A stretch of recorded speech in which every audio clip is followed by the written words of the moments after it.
всеки ден е борба, едно ново начало, изпълнено с изпитания, които трябва да превъзмогнеш.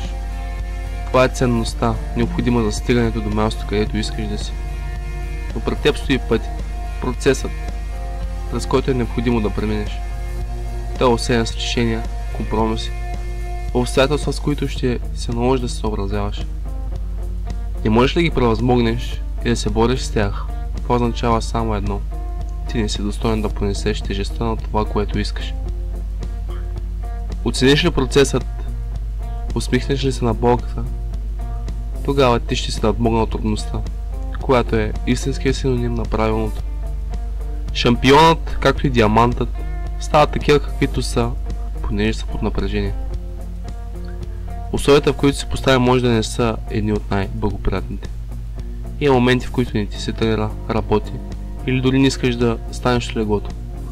Но отдаден на процеса, ти ще се справиш с тези препятствия.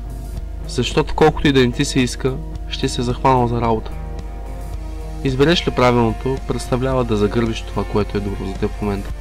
В името на борбата да си по-добър, в сравнение с предишния ден.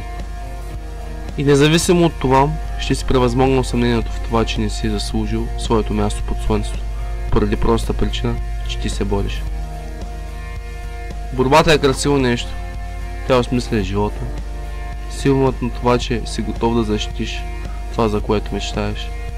Самотата, гладът и умората не те притесняват, щом изпълняваш дълга си. Това ти дава удовлетворение, че най-после постъпваш както трябва. Затова и днес аз съм тук, да покажа на себе си, че все още имам какво да кажа. Но по-важното е, че имам какво да направя.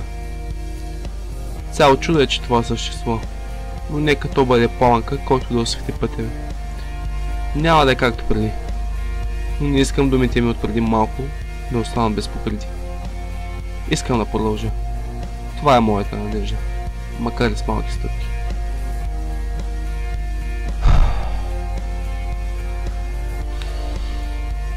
Здравейте, аз съм Нико.